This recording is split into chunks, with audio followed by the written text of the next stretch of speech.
The story begins with a man named Gun-woo, who is training for a boxing match. The setting of the story is in the 2020s, during the height of the COVID pandemic. After his training, Gun-woo returns home and overhears his mother talking on the phone. Gun-woo pretends not to hear, as his mother is being asked to pay the rent for her business at the regular price, despite the fact that her business is struggling. His mother promises to pay it next month. At the same time, news about the recession in South Korea, due to the ongoing pandemic spreads, causing many construction projects to be postponed. Many companies go bankrupt, people get infected with the virus, and the Korean government is urged to address the emerging issues promptly. Elsewhere, a man named Hong Min-bom, the son of a wealthy and influential family in Korea, is set to take over a stalled project. However, Hong needs a large amount of funds, and the bank is unable to meet the money demand. The representative of the city mayor hopes they can find a solution soon, as completing the building project would benefit the community. Then, another man named Kim Yong-gil arrives. The representative introduces Kim as an acquaintance of the mayor who has various businesses. Hong asks about the nature of Kim's business and learns that Kim is a loan shark, which makes the bank and Hong skeptical. However, Kim turns out to be familiar with Hong's family. He reveals that in the past, during the Korean financial crisis when Hong's family business was on the verge of bankruptcy, Hong's father knelt down and pleaded with Kim to lend them money. Hong is left speechless, and Kim emphasizes that he does not want his hard-earned money to be considered dirty. He genuinely wants to help. They then discuss the construction project for the hotel. With a requested loan of 100 billion won, Kim agrees to provide the loan on the condition that a small casino be included on the top floor of the building. He also requests a small bar in the basement, and after the hotel project is completed during the ongoing pandemic, he wants the hotel to provide free quarantine services for those in need. Afterward, Kim returns home, and his wife is pleased that he managed to attract people's attention. His wife plans to provide girls for the bar. Meanwhile, their driver named Jang-do will continue with their other plans. Kim wipes his face, revealing a scar. The next day, the boxing match takes place and is broadcasted live. There are no spectators in the arena, but it's like that, the athletes fighting are spirited. Gun-woo participates in the match and manages to reach the final.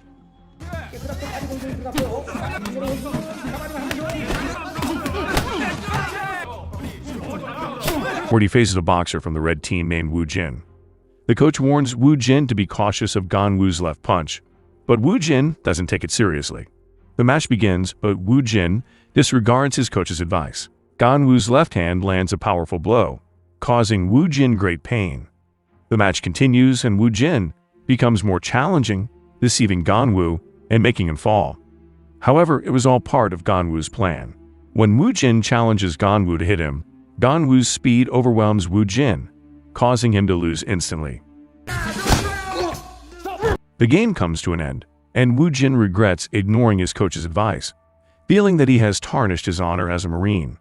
Woo-jin teases about grabbing a meal, but the coach refuses due to the pandemic.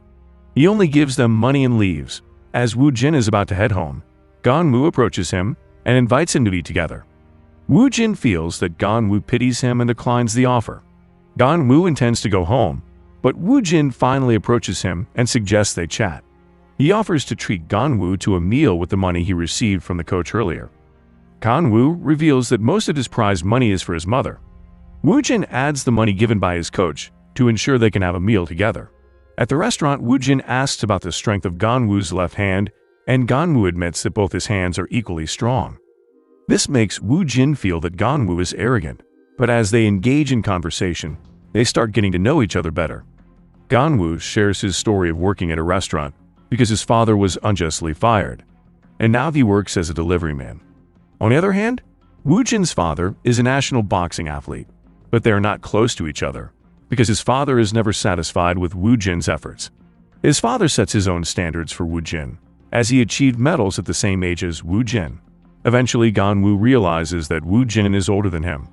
Gun-woo becomes more respectful, and Woo-jin seizes the opportunity to share his experiences. However, when Gun-woo reveals that he is already serving in the Marine Corps and is from a senior batch, Woo-jin becomes respectful towards Gun-woo, which makes Gun-woo uncomfortable. Woo-jin then quickly adjusts his behavior to be polite since Gun-woo is his senior in the Marines, creating an awkward situation. But eventually, They quickly become close friends. That evening, they head home and continue their conversation. While waiting for the bus, they come across a loan advertisement. Woo-jin confesses that he used to work in the lending business. During the pandemic, many desperate people were easily deceived. Woo-jin eventually quit because he couldn't bear to see how loan sharks would go to great lengths to make the lives of those in debt even more difficult. They exchange phone numbers, and Woo-jin promises to treat Gun-woo in their next meeting. Meanwhile, Gun-woo's mother is still on the phone, pleading for rent relief. Eventually, Gun-woo arrives home, and his mother is filled with pride. She had watched Gun-woo's boxing match. Gun-woo then gives her the prize money to pay the rent. Initially, she refuses, but Gun-woo insists. Eventually, she agrees to borrow the money from Gun-woo, and they head home together. They come across Kim's car, who meets with his two subordinates, who have surveyed that all the tenants in that place have loans.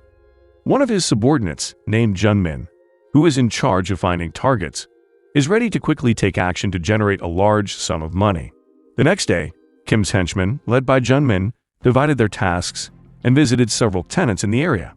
They claimed to be from Smile Capital, a company collaborating with the government to facilitate loans. Gun-woo's mother became one of their targets. Taking advantage of the quiet customer traffic due to the pandemic, they presented loan application forms and sweet-talked the customers with promises, making them agree immediately. Gun-woo, who wanted to train in boxing, just found out that the training place was closed due to a COVID case. His coach advised him to rest, but Gun-woo chose to contact Woo-jin and persuaded him to hang out. Woo-jin, who was actually tired, eventually gave his address. Gun-woo hurriedly went there, but on the way he witnessed two people chasing each other. Intrigued, Gun-woo followed them until he saw a man lying on the ground injured. Gun-woo approached in panic and tried to chase the person responsible, but he ended up getting shot with a stun gun. Apparently the person who attacked the man was a woman named Yeonju, who was confused about who Gun-woo was and why he was chasing them. Yeonju believed that Gun-woo was acting on someone's orders, but he insisted that he was only trying to help the injured man. Yeonju told Gun-woo that the man he was chasing was a bad person and asked him not to interfere if he didn't know the situation. Then, Yeonju left. In another place, a woman arrives at a bookstore and is greeted by a man named Mr. Choi. The woman informs him that her child's operation was successful, and her child has recovered, and is grateful to Mr. Choi. Without Mr. Choi's assistance, her child wouldn't have survived. The woman then tries to give Mr. Choi the money she owes him, but he refuses and asks her not to rush as the debt is not due yet. Mr. Choi asks her to prioritize more urgent payments. The woman insists while being emotionally touched and happy. She expresses her gratitude once again. After that, Mr. Choi records the woman's payment, indicating that her debt has been fully paid. Later, Yeonju visits Mr. Choi's bookstore and returns the expensive watch she took from the man earlier. Mr. Choi is surprised because the watch is worth more than 20 million won, while the man's debt was only 10 million won. Realizing that Yeonju was injured, Mr. Choi becomes more concerned. Yeonju takes the opportunity to discuss the issue of interest-free loans. She strongly opposes Mr. Choi's actions as they are not beneficial at all. However, Mr. Choi refuses to discuss it and instead talks about the woman who visited earlier. He tells the story of her child who has recovered. Mr. Choi is overjoyed because when the woman was in financial difficulty, they were able to help without complicating matters. Mr. Choi admits that they have saved the family, allowing the sick child to return home because their house was not sold. Yeonju starts discussing the man named Yang, whom she was chasing earlier. It turns out that he pretended to be homeless and stole someone else's identity to borrow money. Yeonju intends to dig deeper because she believes there is something suspicious about it. However, Mr. Choi forbids Yeonju from getting involved in dangerous matters. Since Yeonju is quite stubborn, Mr. Choi contacts his acquaintance and asks for someone who can accompany Yeonju, making sure the candidate is a good person. Gun-woo and Woo-jin are now having a meal together while discussing the world's #1 boxer who is wealthy. However, Gun-woo feels that not all boxers prioritize money, which makes Woo-jin laugh. Gun-woo wants to become a boxer who never gives up and, when successful, inspires others to succeed as well. Woo-jin then tells Gun-woo about quitting his job as a sports teacher because schools are now closed. Gun-woo suggests that Woo-jin become a courier like him. While working, they can also engage in physical activity. Elsewhere, Kim and his henchmen are having a great time. One of the strongest henchmen demonstrates his ability to break a watermelon with his bare hands. It has been a while since the representative of the mayor received a phone call from the mayor. They become quiet, and the hostesses leave. The representative of the mayor conveys the message that the mayor agrees to the planned casino. Kim presents a gift of 3 kilograms of gold, which greatly pleases the representative. Kim seeks future cooperation and wants everything to go smoothly. He promises to ensure that the life of the representative of the mayor is also smooth and prosperous. The representative of the mayor immediately agrees. After the representative leaves, Kim and his henchmen discuss debt collection from the stores that have signed the forms. They expect to receive $20 million as soon as possible. Afterwards, they immediately head to the store that owes them, which happens to be Gun-woo's mother's store. Jun-min arrives angrily because Gun-woo's mother broke her promise and did not pay the loan interest. Gun-woo's mother is extremely confused. Jun-min adds that her debt has now increased to 40 million won. He demands that she repay her debt immediately. Gun-woo's mother threatens to call the police, but Jun-min is not afraid. He then leaves. Gun-woo's mother contacts Gun-woo, who is on his way home. However, the store is immediately vandalized. Gun-woo becomes more panicked and rushes home. Kim's henchmen destroy the store, and when Gun-woo arrives, he is momentarily stopped by other henchmen. But upon seeing his mother being attacked, Gun-woo fights against the henchmen. With his boxing and fighting skills, Gun-woo manages to defeat the group of 10 assailants.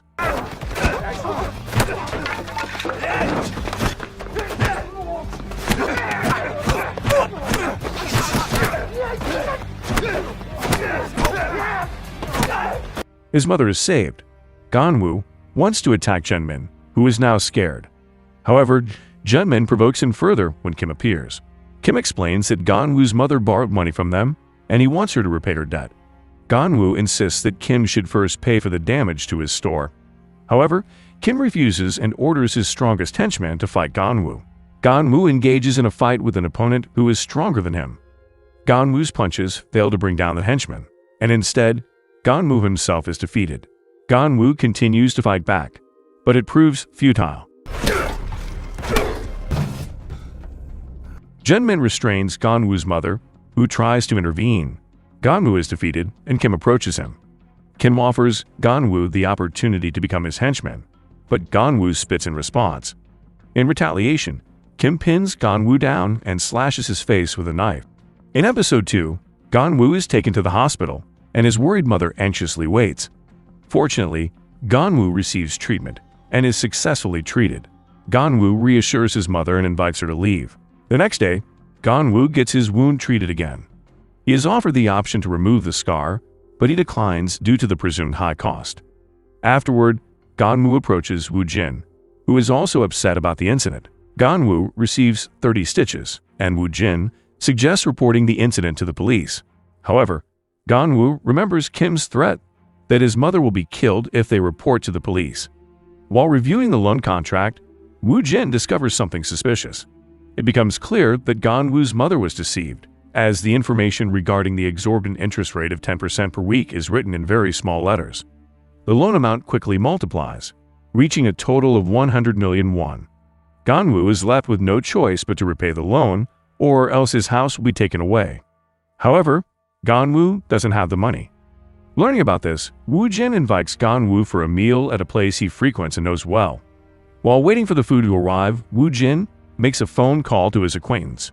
Meanwhile, Gun-woo contacts his mother and explains the anomalies in the signed contract.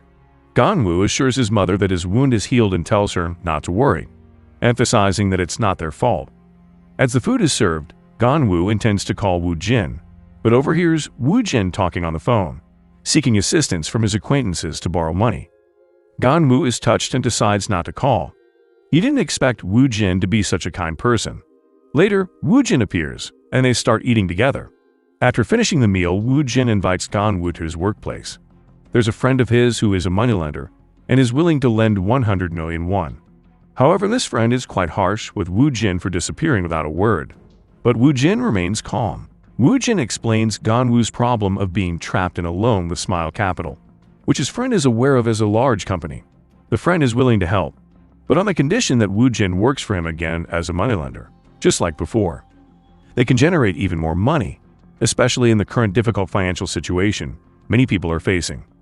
Gun-woo feels uncomfortable knowing that Woo-jin doesn't want to become a moneylender. Gun-woo suggests that they leave. Gun-woo continues to explain that resorting to violence is the behavior of a thug, and Woo-jin is not a thug. Woo-jin agrees and cancels the loan request. Woo-jin leaves, and his friend is momentarily upset, but also fearful of Woo-jin because he left and returned in a calm manner. Woo-jin and Gun-woo leave. Meanwhile, on the other side, Yang now receives a loan from another moneylender. Yeonju secretly follows them on her motorcycle to the office building. Yang meets Jun-min, whom Yeonju doesn't recognize, so she takes a photo of him. Meanwhile, Mr. Choi's acquaintance is still searching for a suitable candidate to become a bodyguard. However, they can't find anyone who meets Mr. Choi's criteria. As a result, all the potential candidates are dismissed. He is puzzled until he receives a call from Woo-jin, and he happily tells Woo-jin to come over. They need to hurry because Mr. Choi's acquaintance is their senior. The senior offers them a job to become Mr. Choi's bodyguards. However, it turns out that Woo-jin's visit is to borrow money. Since they also need a job and a substantial amount of money, the senior assures them that Mr. Choi will be able to help. So, they'd finally agreed. After that, Gun-woo tells them that he managed to fight against Kim's 10 henchmen that night, but was defeated by a big man. They now need to think of the next plan to free themselves from Kim's debt. Mr. Choi also received a report from his acquaintance who found a suitable candidate. Yeonju, who returned home, explained her discovery about Yang, who had borrowed 400 million, one from a different loan shark, and gave the money to the loan shark working at Smile Capital. Mr. Choi doesn't know Yang personally but has heard of someone conducting business by creating the Chongqing company with the identity of a homeless person and borrowing money from loan sharks. Individual loan sharks would be deceived because they couldn't share information about it. This criminal scheme was designed by someone who understands the flow of money, and Yang has merely been a pawn in this scheme.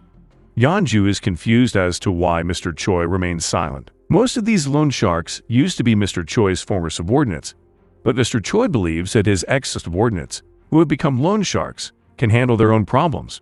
Furthermore, loan sharks cannot involve the police.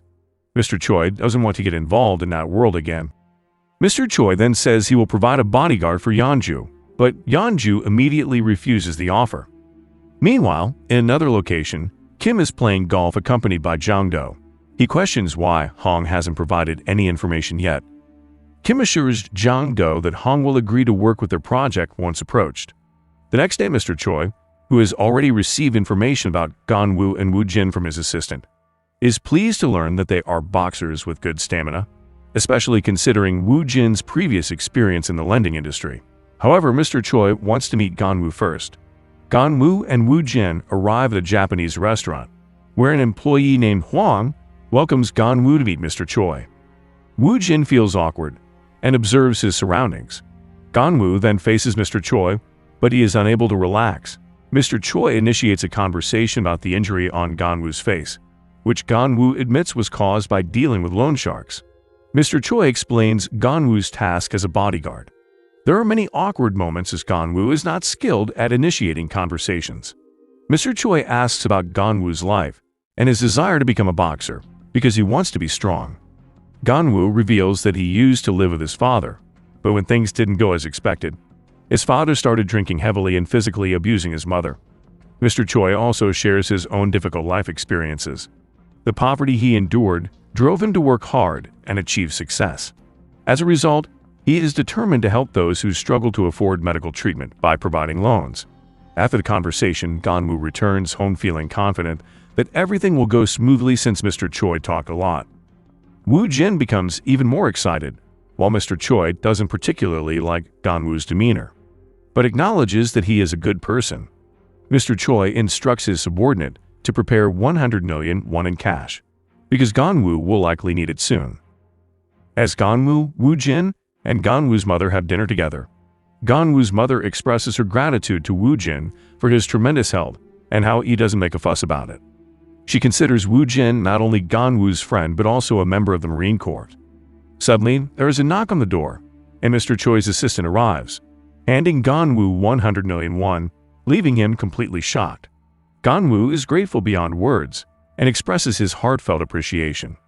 After Mr. Choi's assistant leaves, Gun-woo is still amazed by Mr. Choi's kindness. He spends a moment shedding tears of joy before entering the house with happiness. Gun-woo explains to his mother that he has secured a job as a bodyguard and received an advance payment. His mother is also surprised by the news. Gun-woo requests his mother to use the money to pay off their debts. Despite feeling guilty, Gun-woo reassures his mother that he doesn't mind. He asks her to smile and expresses his gratitude to Woo-jin as well. Meanwhile, Kim and Jang-do arrive at a bar for a meeting with Hong. Kim's wife is initially puzzled, because Kim is meeting with Hong, the eldest son of a wealthy family. Kim's wife cautions him to be careful as their previous encounters with Hong have led to investigations by the tax authorities. Hong has numerous connections within the South Korean government due to his family's wealth. However, Kim is not worried because he believes that wealthy families always have many connections. On the other hand, Jang-do recognizes Hong's cousin, who has also joined them. Jang-do explains to Kim that the person is his senior from the police academy. They have met a few times, but Jang-do is confident that the person will not recognize him. They then meet with Hong and his cousin, introducing themselves. Hong's cousin claims to have seen Jang-do before, but Jang-do denies it and jokingly remarks that his face is quite common. They proceed to have drinks before engaging in a conversation to be more open and understand each other's characters. They finished 3 bottles of drinks, but Jang-do didn't drink. After getting quite drunk, they started talking. Hong immediately got to the point, asking Kim not to lie. Hong and his cousin doubted Kim's wealth. If Kim had a lot of money, it meant that the tax officials weren't doing their job properly. Kim was slightly annoyed, but he assured Hong not to worry about the 100 billion won. Hong then mentioned that his mother had thanked the person who gave her a loan, but Hong was certain the person wasn't Kim, because at that time, the person was 40 years old. There was no way Kim could have been that old back then. Hong and his cousin cornered Kim, who couldn't defend himself but still tried to handle the situation. Hong's cousin also knew that Kim had been in prison, and Hong said he didn't need money from Kim anymore. He already had 100 billion won and hoped that they would never meet again. Hong also warned Kim not to mess with his family, or his life would be in danger. Hong then noticed the scar on Kim's face and left. Kim was clearly upset and asked Jang-do to find Hong's weakness. The next day, Gun-woo and Woo-jin arrived at Mr. Choi's bookstore. Woo-jin wanted to join them because he also wanted a job. Mr. Choi noticed their early arrival. Gun-woo immediately thanked Mr. Choi for the 2-year salary that he had paid in advance. Woo-jin also introduced himself and expressed his desire to be employed because he was close to Gun-woo. Mr. Choi listened to Woo-jin's explanation and was pleased because Woo-jin was talkative, unlike Gun-woo, who was rather quiet. Mr. Choi accepted Woo-jin right away. However, it was not Mr. Choi who would hire them, but someone named Yeon-ju. This made Gun-woo worried because he was afraid of being rejected, especially since he had already used up all his salary. Mr. Choi asked Gun-woo to take it easy if he got rejected, but Gun-woo had to convince Yeon-ju first. Mr. Choi was confident that Gun-woo could do it. Gun-woo admitted that he wasn't good at talking. Mr. Choi then excused himself as he had to get a massage and gave Gun-woo a credit card for meals. Mr. Choi suggested that Gun-woo and Woo-jin should stick together. They'd wait and Gun-woo realized that Yeon-ju was the person he had seen before. Suddenly, Woo-jin panicked because the boxes on Mr. Choi's bookshelf were filled with money. They were astonished to find that all the boxes contained money. At the same time, Yeon-ju arrived at the store and was informed by Mr. Choi about the guests. Gun-woo explained that he had met Yeon-ju before when he was on his way to Woo-jin's house. There was a homeless man being chased by Yeon-ju, and Gun-woo followed them, but there was no fight. Woo-jin then stated that he would handle everything and asked Gun-woo to stay quiet. When Yeon-ju arrived, Woo-jin introduced himself, stating that he would be Yeon-ju's personal bodyguard. However, Yeon-ju did not need them and ordered Gun-woo and Woo-jin to leave. She was convinced that she didn't need anyone and became angry when Woo-jin continued to contradict her. Eventually, Woo-jin left as he was driven by his emotions. Gun-woo, on the other hand, pleaded and said that he really needed a job. He asked for 1 month to prove that he was capable of working, and after that, Yeon-ju could make the decision. Gun-woo also mentioned that Mr. Choi had already paid his salary for the next 2 years, and he had used it to repay his debt to Smile Capital, which reminded Yeon-ju of her previous investigation into Smile Capital. Yeon-ju then invited Gun-woo and Woo-jin to have a meal together. She wanted to know why Gun-woo was involved with Smile Capital, and Gun-woo explained that they had been deceived. In addition to the financial loss, his mother's store was also destroyed. The injury on his face was also caused by them, but Gun-woo couldn't report it to the police because their boss threatened to kill his mother. Yeonju then explained that Mr. Choi was no longer a loan shark. He only provided loans to those in need. However, sometimes there were people who took advantage of Mr. Choi's kindness. One of them was Yang, the man she had been chasing before. Yang lied about his mother's surgery and ran away after receiving 10 million won. After searching for 6 months, Yeonju finally found Yang bedding at a train station. Initially, Yeonju thought Yang had become homeless, but she realized that his teeth were very clean, indicating that Yang was pretending to be a beggar. Yang and his associates are engaged in a scheme where they steal the identities of real homeless people. They then establish the Chan Kang Company and deceive small loan sharks. The crimes are carried out in a highly professional manner, indicating the involvement of a mastermind. Yeonju only has a photo, and when Gun-woo checks it, he recognizes the person as Jun-min. That night, they search together for Yang's whereabouts. They believe that Yang and his gang will now be searching for real beggars. Yeonju follows them to their destination. When they arrive at the location, Gun-woo and Woo-jin exit the car and observe Yang from a distance, wearing hats and masks to avoid detection. They witness Yang and his associates waking up a beggar and requesting the beggar to hand over their identification card. They pretend to be part of a homeless association, working in cooperation with the government, and claim that Yang will provide financial support if the beggar surrenders their identification card. The beggar immediately falls for their scheme, enticed by the promises made. Gun-woo and Woo-jin inform Yeonju about the situation, and they witness Yang and his associates confronting a beggar who had previously been asked for their identification card. The beggar demands the return of their card, and Yang becomes violent, assaulting the beggar. Woo-jin advises Gun-woo not to intervene, but when the beggar's head hits the floor and starts bleeding, Gun-woo immediately steps in to take action. In episode 3, Gun-woo confronts and fights Yang and his associates. Yang remembers the hat Gun-woo was wearing, which resembles the one Yeonju owns. Woo-jin joins in the fight to support Gun-woo. Yang and his associates manage to escape. Gun-woo panics about the injured beggar's safety and immediately calls for an ambulance. Woo-jin realizes the seriousness of the situation, but does not blame Gun-woo. They contact Yeonju to inform her about the severely injured beggar, and that they have called an ambulance. Meanwhile, Yang and his associates have already escaped. Yeonju is clearly upset and believes that Gun-woo should not have helped the stranger. The phone call ends abruptly, and Woo-jin decides to talk to Yeonju personally. He contacts Yeonju and explains everything. Yeonju insists that they meet at the bookstore. After ending the call, Gun-woo questions why they should apologize when they did nothing wrong and wonders why they have to apologize. Woo-jin doesn't see Gun-woo's actions as wrong and promises to calm the situation down and speak to Yeonju calmly. They then meet with Yeonju, who immediately wants to fire them. Gun-woo and Woo-jin try to apologize, but Yeonju is indifferent because her plans are now ruined. Her investigation will likely be exposed. However, Woo-jin assures her that they wore hats and masks, so it will not be recognized. In the midst of the argument, Gun-woo interrupts the dispute and promises to return his salary from Mr. Choi. However, before leaving, Gun-woo wants Yeonju to listen to him. He presents an analogy. If Yeonju were asked to help someone but had to kill someone in return, could she do it? Gun-woo also shows his scar from the Smile Capital boss. If he stood idly by and watched someone die, it would mean that Gun-woo is worse than the people at Smile Capital. Gun-woo returns his hat and leaves with Woo-jin. Yeonju is left speechless. Now, Woo-jin will accompany Gun-woo in search of a job elsewhere. However, before they leave, Yeonju contacts them again and allows them to continue working. Yeonju observes Gun-woo's joy in Woo-jin, and she can only remain silent. The next day, Yeon contacts Jun-min and reports that they were followed by a skilled fighter before. Yeon remembers the hat used by the person, the same one Yeonju wears while working at the loan company. Yeon had borrowed money from that place. Jun-min is furious and wants to know where Yeon borrowed the money. On the other side, Yeonju, Woo-jin, and Gun-woo discuss their previous investigation.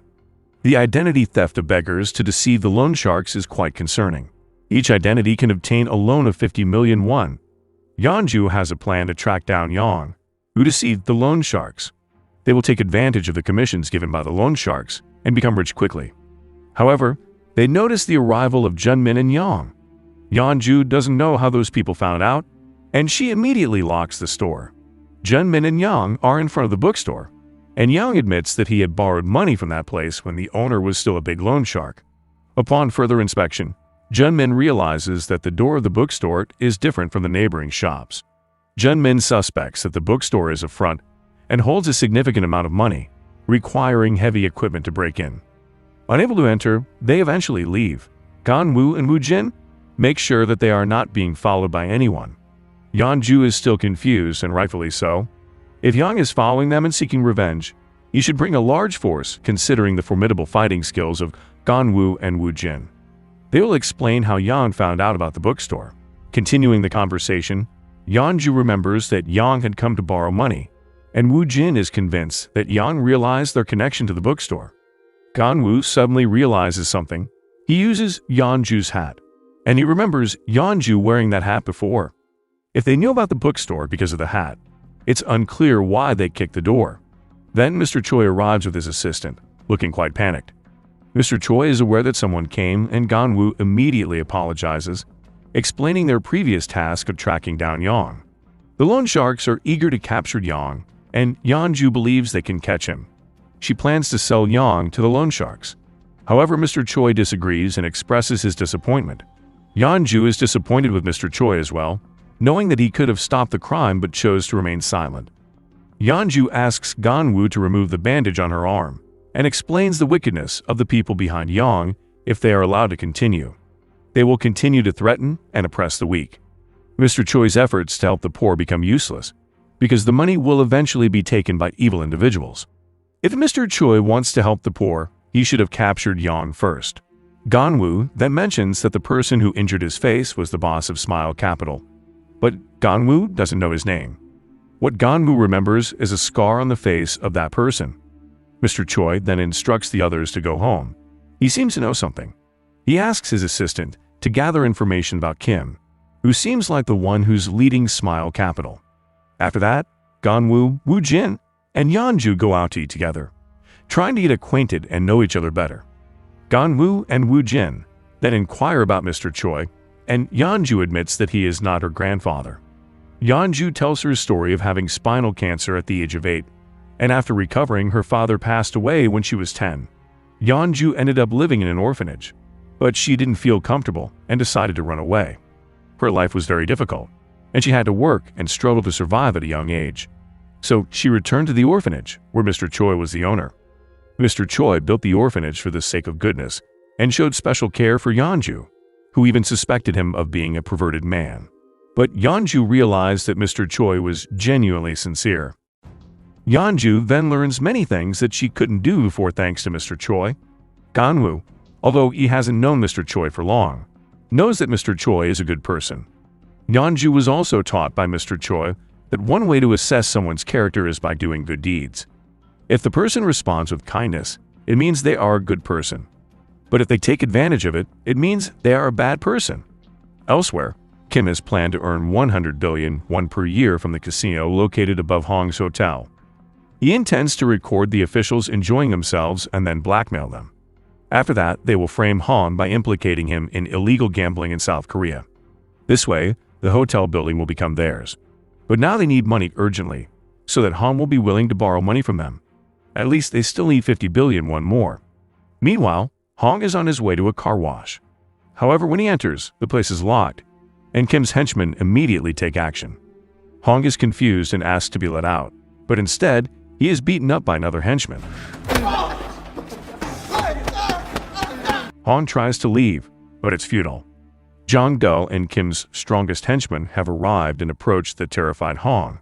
Hong is taken aback, but Jang-do continues to beat him relentlessly, leaving Hong defenseless. Jang-do is angry because Hong dared to defy Kim. Jang-do intends to teach Hong a valuable lesson. He demands that Hong strip off all his clothes. When Hong refuses, the other henchmen intensify their beating until he finally complies with the order to remove all his clothes. Jang-do records this humiliating act. Kim finally receives the video of Hong and is ecstatic. Mr. Choi then receives news confirming that Kim is indeed the owner of Smile Capital. Mr. Choi is reminded of his past when he was a loan shark. He apologizes to his former subordinates, telling them that he will no longer be involved in such activities. He announces the closure of his business and assures his subordinates that he will provide them with severance packages. Mr. Choi takes responsibility for the remaining unpaid debts and promises to handle them personally. One of his subordinates happens to be Kim. Later that night, Mr. Choi receives a report from his assistant about a burglary in the building. Mr. Choi prepares himself to confront the burglars alone, as he knows there are only two of them. The burglars turn out to be Kim's subordinates, attempting to break into Mr. Choi's safe. They manage to open the safe and discover a large sum of money in gold bars, along with valuable agreements that could be worth billions of won. They realize they will become wealthy. Mr. Choi arrives, and his assistant is already waiting in front of the elevator. The assistant offers to help, but Mr. Choi insists on handling the situation by himself. In the darkness of the room, Mr. Choi confronts the burglars, who immediately attack him. A fierce fight ensues, with Mr. Choi dominating the encounter.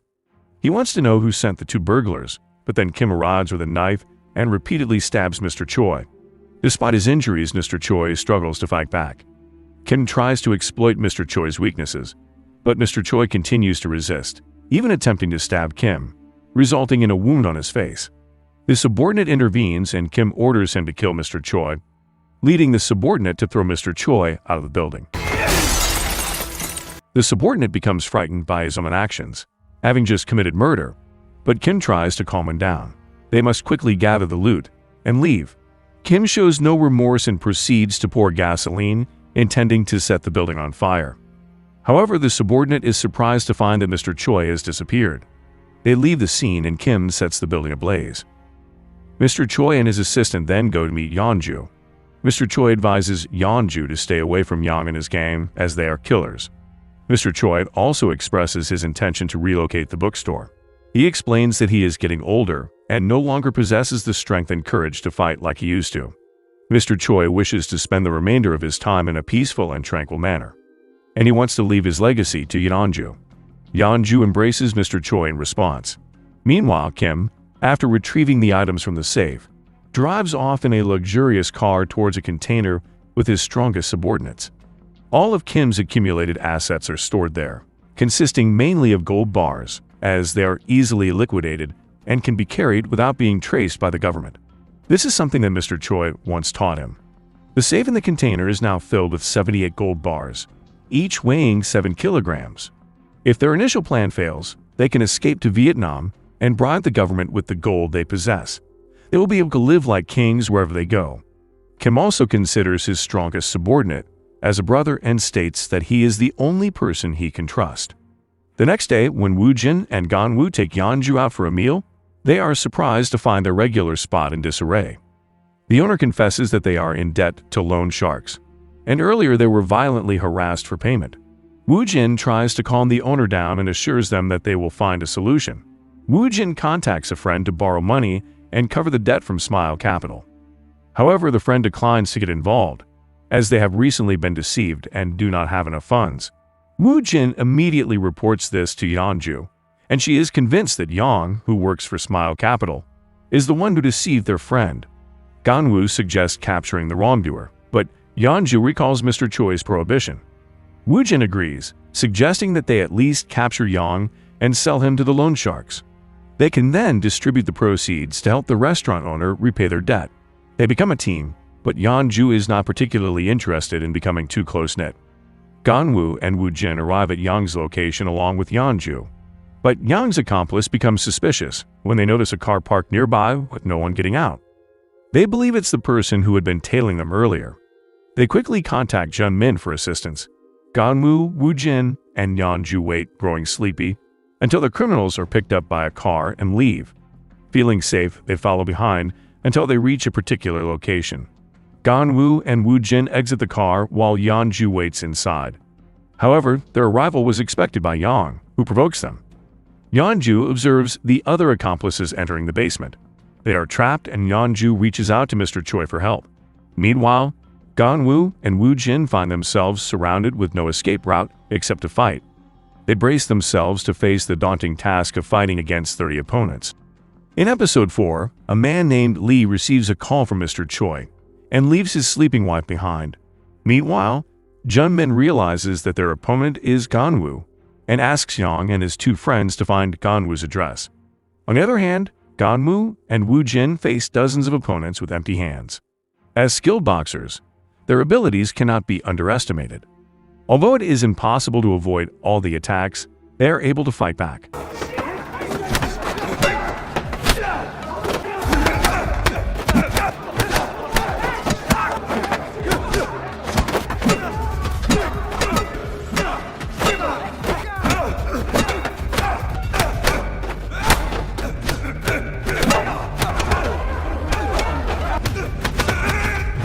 Feeling overwhelmed, Yeonju arrives and assists in defeating the weakened opponents. Gun-woo and Woo-jin continue the fight, and eventually the three of them emerge victorious.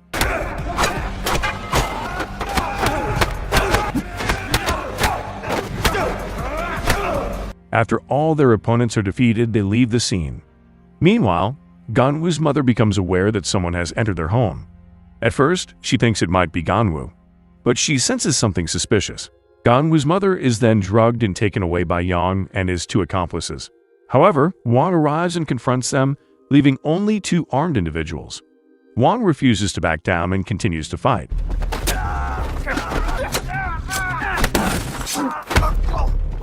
Feeling that victory is impossible, Yang escapes with Gun-woo's mother. After winning the fight, Won chases after Yang, who is frightened. Yang leaves Gun-woo's mother behind, fortunately unharmed. Won pursues Yang and incapacitates him, delivering a fatal blow. Yang is confused about Hwang's identity, but Hwang swiftly cuts the tendons in Yang's ankle. Meanwhile, Lee, who was contacted by Mr. Choi, prepares to provide assistance in the basement.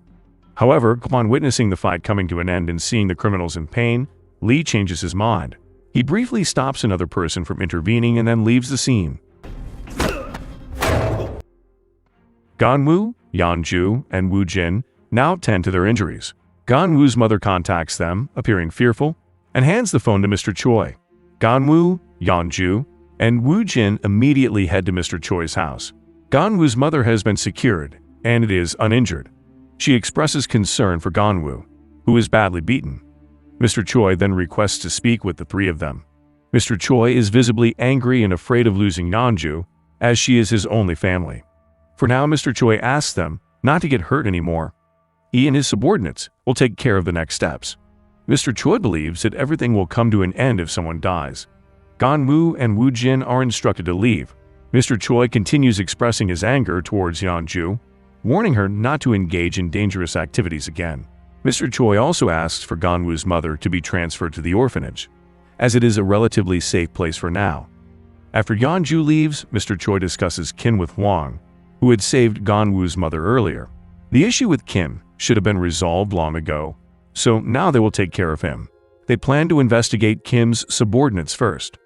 Mr. Choi opens his safe, revealing a pistol that he hasn't used in a long time. His hands tremble, unlike in the past. The next day, Kim visited the hospital where his henchmen were badly beaten. Kim was furious and questioned Yang and his two friends who had intended to kidnap Gun-woo's mother. They provided descriptions of the person who attacked them, which reminded Kim of someone skilled in wielding a sashimi knife. Kim then instructed his strong henchmen to hold a meeting. Meanwhile, Won was now managing a Japanese restaurant. His co-worker wanted to get involved in the conflict with Kim, but Won refused and asked him to focus on running the Japanese restaurant instead. Afterward, Won went to a cafe where he ran into Lee. It had been a long time since they last met. They discussed the business of moneylending, which recently had many cases of people being deceived by those using the identity of beggars. There were even rumors that Hong was planning to buy a hotel currently under construction, with funds obtained from Kim's Smile Capital. The peculiar thing is, why would wealthy people borrow money from Kim? They would tell you because they believe the wealthy people are currently being manipulated by Kim. They're going to put an end to it because Mr. Choi has agreed to seek revenge. Meanwhile, Kim shares the story with his trusted three subordinates about a past incident when he worked with Mr. Choi.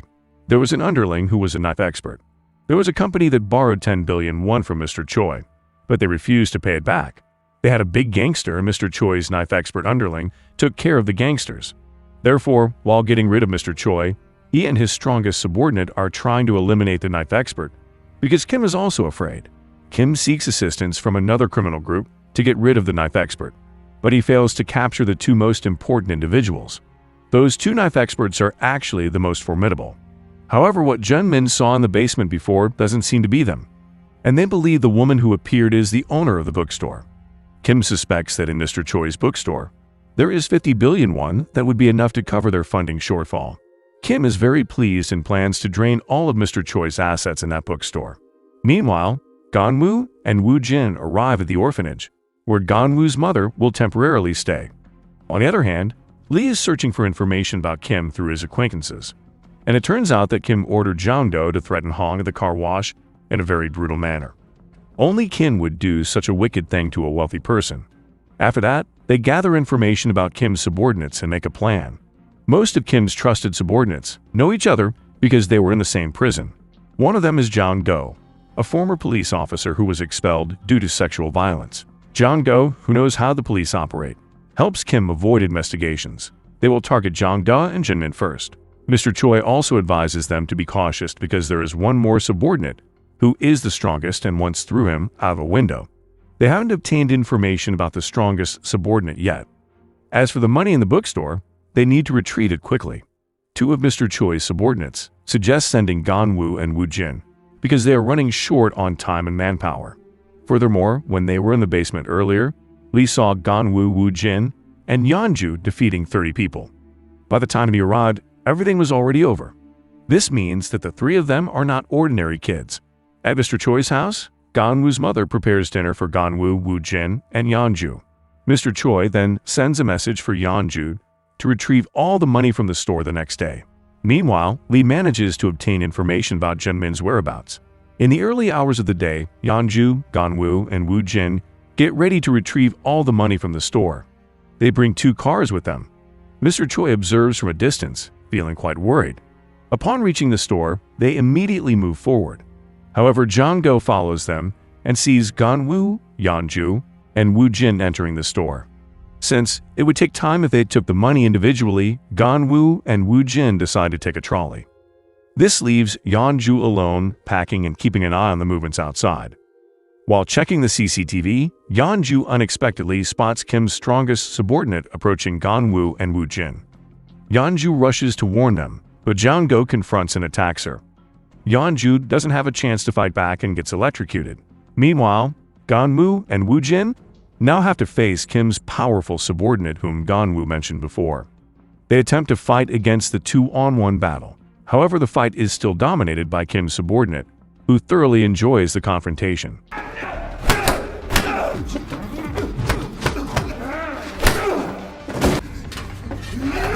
Gun-woo and Woo-jin are overwhelmed. Jang-do, who has Yeonju with him, becomes concerned for his friend. Yeonju manages to attempt an escape. She quickly runs and prepares to fight, despite her hands being handcuffed.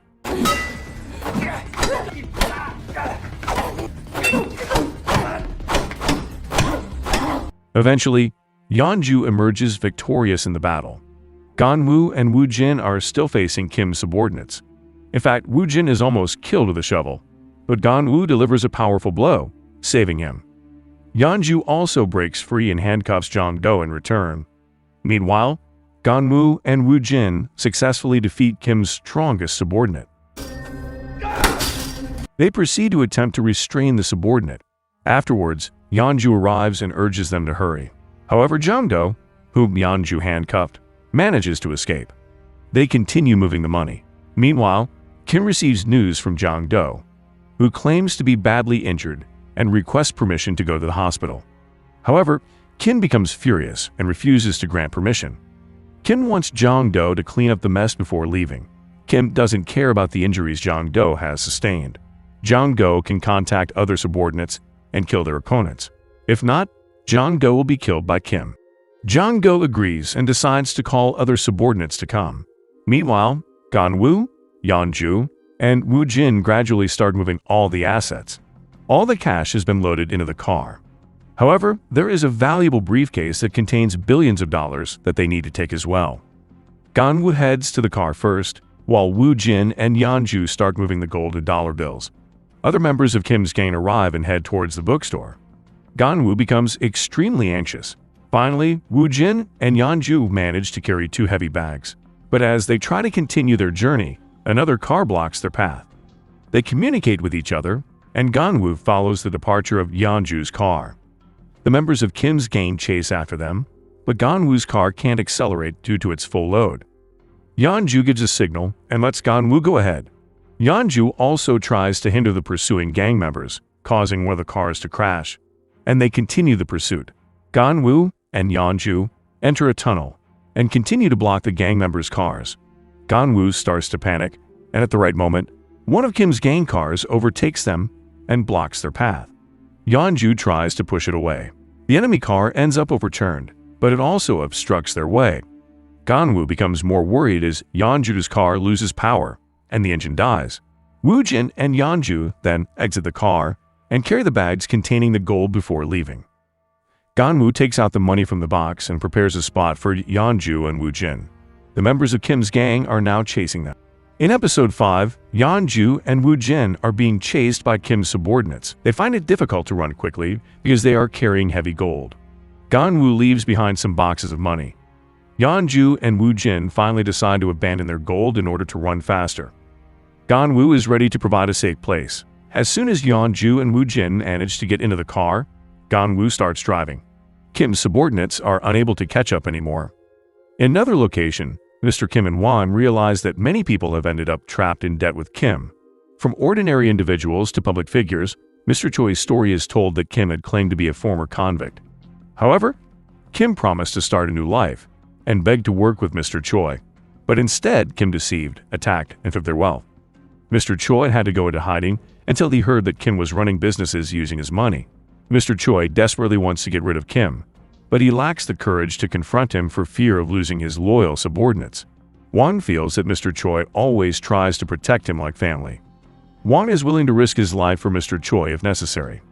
Won then receives a report that Yeon-ju and the others were attacked by Kim's subordinates. The bad news is that they have lost all the wealth inside the trunk. However, the first concern that comes out of Mr. Choi's mouth is about the condition of Yeon-ju, Gun-woo, and Woo-jin. Won is unaware, but one of Kim's subordinates has been captured. Mr. Choi plans to arrange for the subordinate to be taken to the hospital. If a criminal seeks medical treatment, the doctor must contact the police. However, if not, they will know which hospital is colluding with Kim.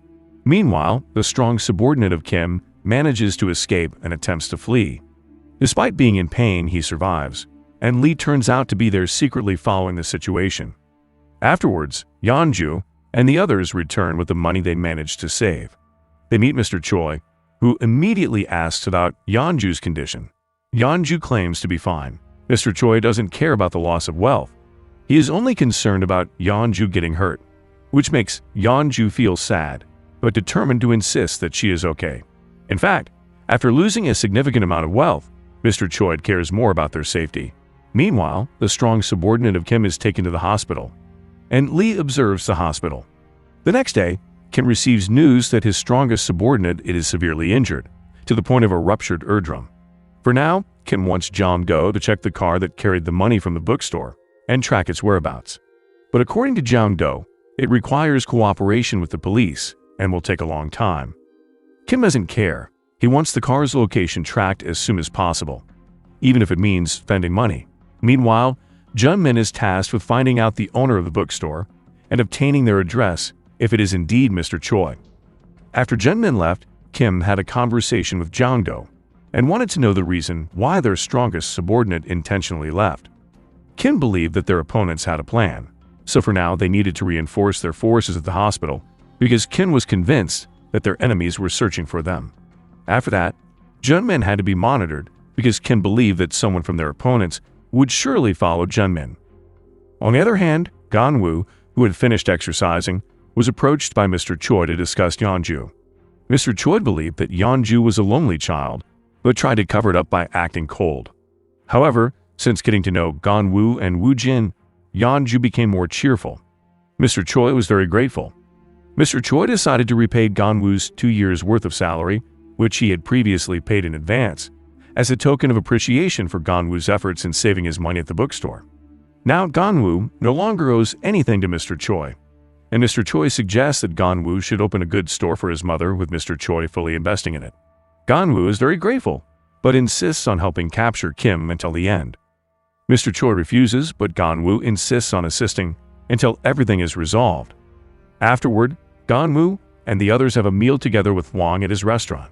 Their current plan is to kill Kim's powerful henchman and capture Jang-do, who is responsible for threatening and silencing people involved with Kim. Once they uncover all of Kim's crimes, Kim's reign will come to an end, and their fight will be over. Lee then arrives, and they introduce themselves. Lee admits that Mr. Choi had called him for help before, but he arrived too late and realized that Gun-woo and Woo-jin and Yeonju are skilled fighters. They warned Gun-woo, Woo-jin, and Yeonju to be cautious because besides being prepared to die, they must also be prepared to face the police. Gun-woo and Woo-jin are determined to join the fight because Kim is an evil person. If it weren't for Mr. Choi, Gun-woo's family would have been destroyed. At least the only thing they have is their fighting abilities. Woo-jin feels the same way, and 2 Marines will help them eliminate Kim. Speaking of Marines, it turns out Wong is a Marine as well. Gun-woo and Woo-jin show respect, and Wang feels somewhat embarrassed. But from there, they become closer. They proceed with their next plan to confront Kim and his henchmen. As for Yeonju, she will ride with Lee on a motorcycle, as their appearances are similar. Meanwhile, Gun-woo and Woo-jin, who cannot ride motorcycles, are assigned to work with Wong.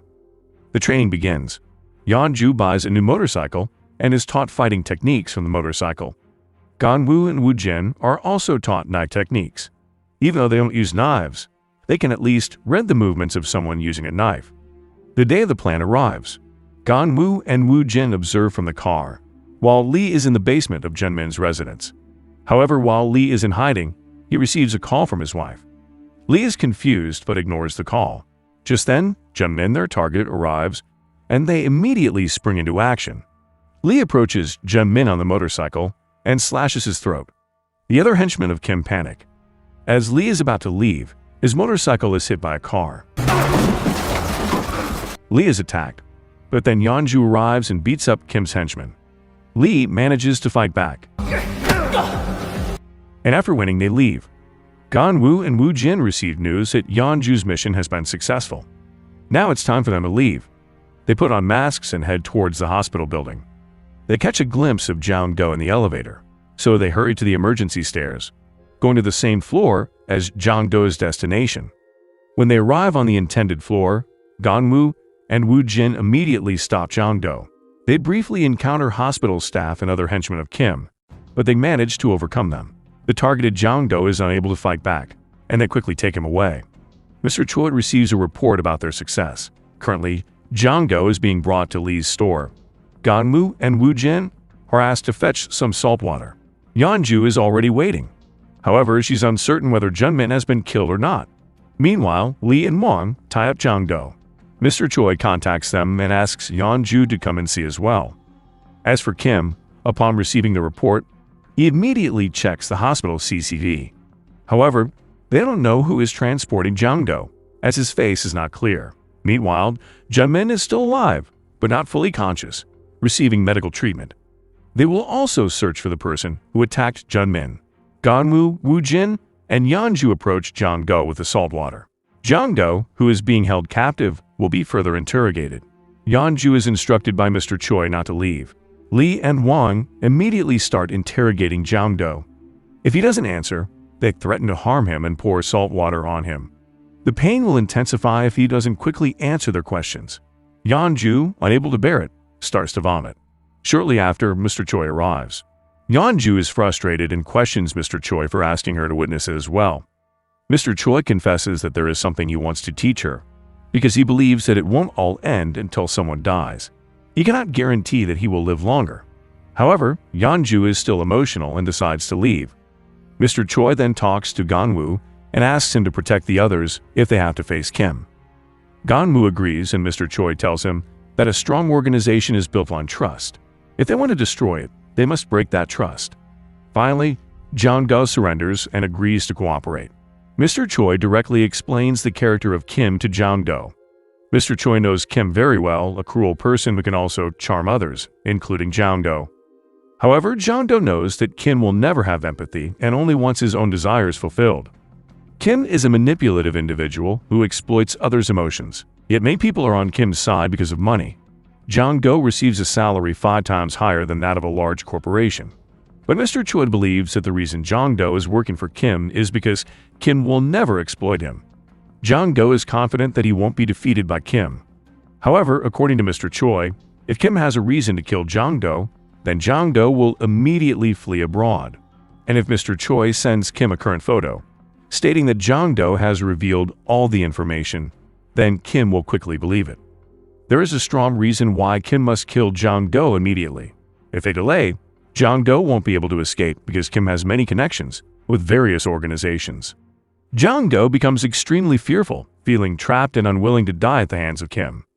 Mr. Choi offers a proposition. Mr. Choi will send Jong-do to another country, on the condition that Jong-do provides all the information about Kim. Because ultimately, Jong-do needs to escape Kim's grip. Now is the perfect time. Mr. Choi also promises to settle the matter with Smile Capital and ensure Jong-do's future livelihood. Jong-do then reveals everything he knows. Mr. Choi records it all. Jong-do has been working for 5 years to ensure that Kim's illegal activities remain hidden from the police and to prevent his cases from being exposed even under police investigation. Additionally, he was assigned to threaten those who obstructed Kim, such as recording videos including the naked video of Hong. Jong-do reveals the story of a hotel construction project that was taken over by Hong. Kim became aware that Hong needed 100 billion won because a representative of the mayor's office had mentioned it.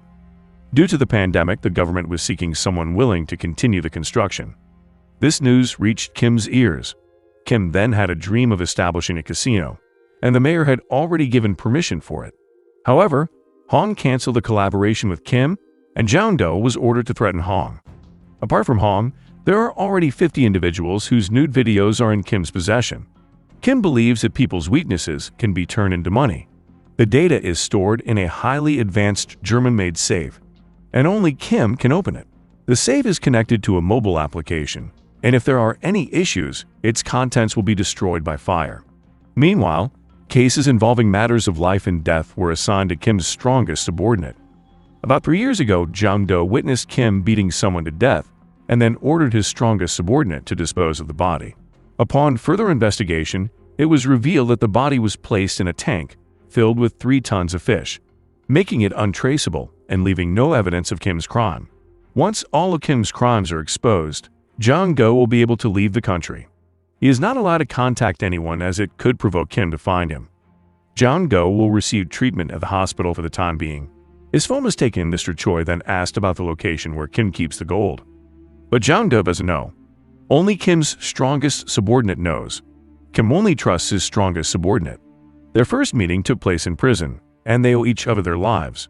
So now the strongest subordinate is willing to do anything, risking his life for Kim. Episode 6 begins with Hong, who is in a state of fear, contacting his police cousin. His cousin asks Hong to stay calm and not hang up the phone. Kim then appears and takes over Hong's phone, leaving it helpless. Kim warns that if Hong's cousin threatens to imprison him, Hong will be hurt even more. Kim asks Hong's cousin to go to the police station and check on the person who fled on a motorcycle after slashing Junman's throat. Kim gives a 5-hour deadline, threatening to release a nude video of Hong. If that happens, Hong's company's stock will plummet. Hong has no choice but to comply, and even his phone is now in Kim's possession. Hong is furious, and his cousin goes straight to the police station to check the central CCTV footage and track down the vehicle that Kim instructed to be traced. Meanwhile, Wang and Lee, along with Gun-woo and Woo-jin, are discussing Kim's criminal activities during their journey.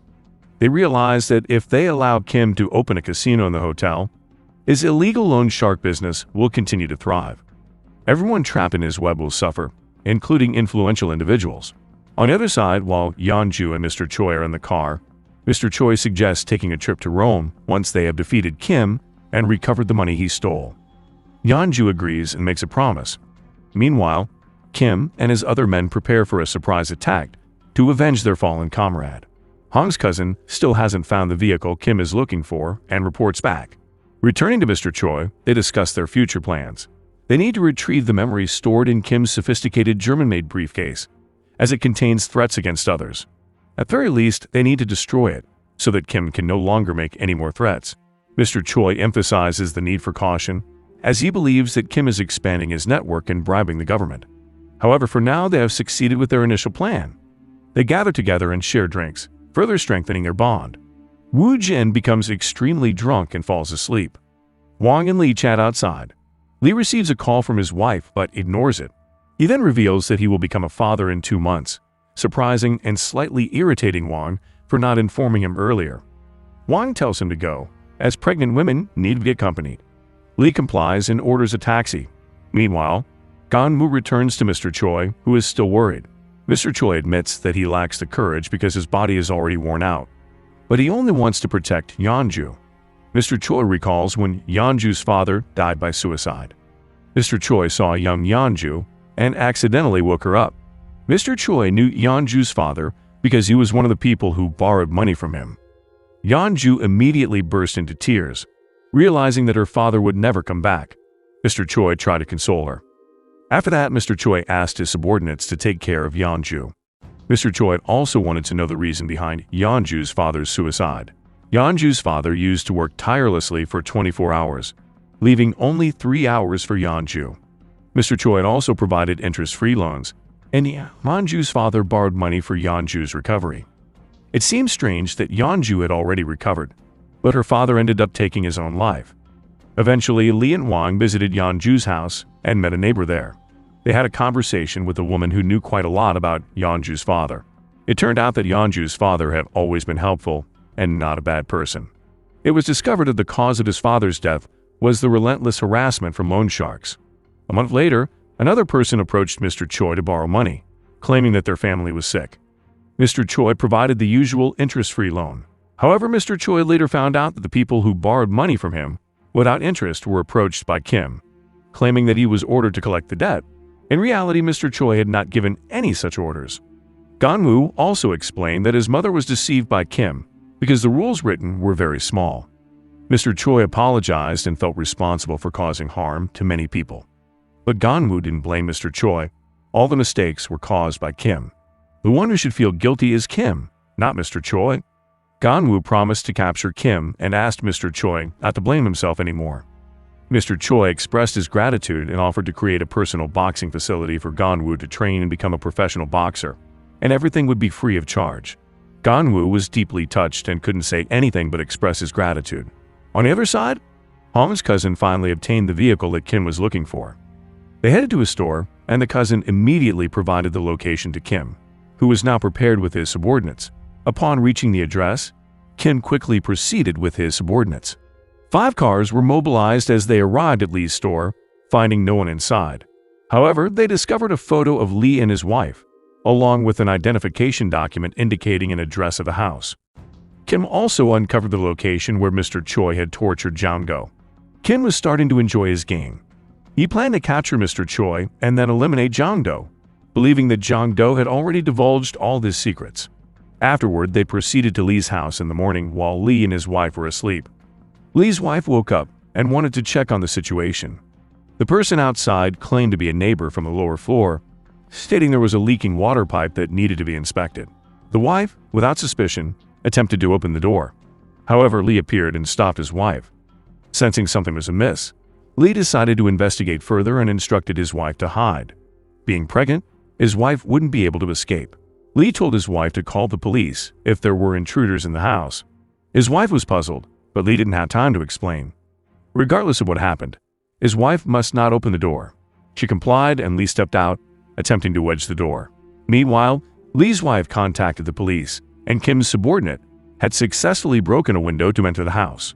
Lee prepared himself, grabbing a knife, and as the subordinate entered, he started throwing his knives. Lee faced numerous opponents in the one versus many situation. Although he managed to take down several enemies, he eventually got injured and was brutally beaten.